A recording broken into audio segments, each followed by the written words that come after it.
Rocky's past has caught up to him, and also Adonis, Creed, is very drawn into it because the darkest moment in Rocky's life is when Apollo Creed basically substituted for him and he died. And so now this other young fighter, Adonis Creed, feels like he should take it on to avenge his father. And I'm going, my God, this is sort of Shakespearean. It's sins of the father and so on and so forth. And I thought that would be an interesting melding of two different generations. And the audience, so like half the audience, the older audience gets it. The newer audience, they're in for a new experience because this young fighter, Florian, who plays Drago's son, is quite a specimen.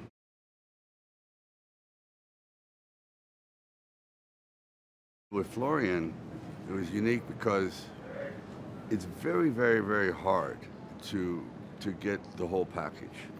Dolph Lundgren was unique. He was great looking, fantastic body. Also, he could fight.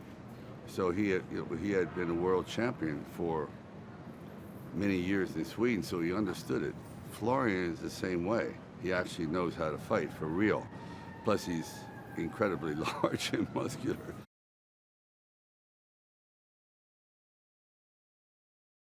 I didn't realize how special that moment is when you try to duplicate it.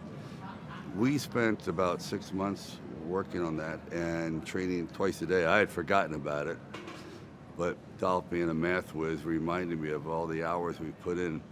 So to see it kind of played out in a new generation with a new Drago, it was fantastic. And a new Apollo Creed with Adonis Creed, it was quite a challenge. And I said, wow, how did we ever pull that off? Because I mean, it was pretty brutal. But this one here is equal, or maybe better.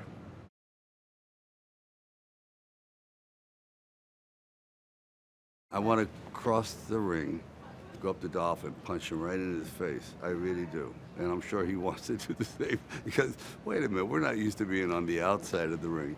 You know, we're just very, very competitive, but I'm sort of kidding. But there's that competitiveness, and it was very unusual being outside the ropes. I'll say that with Dolph Lundgren in the room.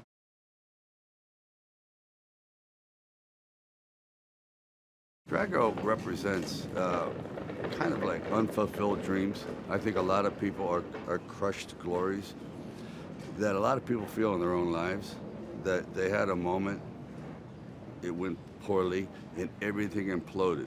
So now he's blaming his entire self-destruction, the fact that he's banned from Russia, his wife left him, his family left him, he's lived in poverty, on me, rather than accepting the responsibility for himself. So he's basically instilled in his son nothing but hatred and revenge. And there's something to be said for that, about how he's distorted this whole kid's outlook on life.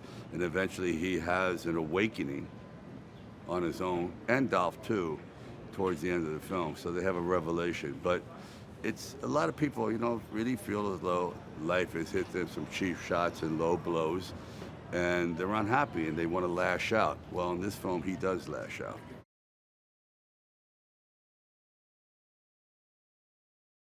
You want to leave some footprints, you know, on the canvas of life. And they don't have to be big ones. Everyone doesn't have to be a world champion. It's just the fact that you gave it your best. Because that's the Rocky philosophy. He never expected to be a champion. He just wanted to go the distance and have a little dignity. And that's pretty much the ongoing theme.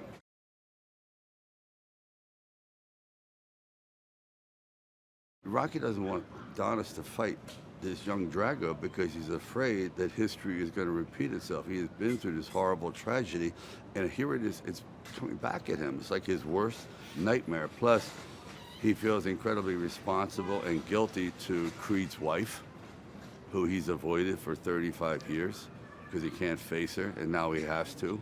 And what's he going to say?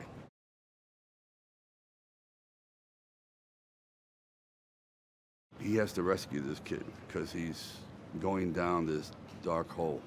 And even though he doesn't want him to fight, he knows that he has to at least make an attempt to redeem himself.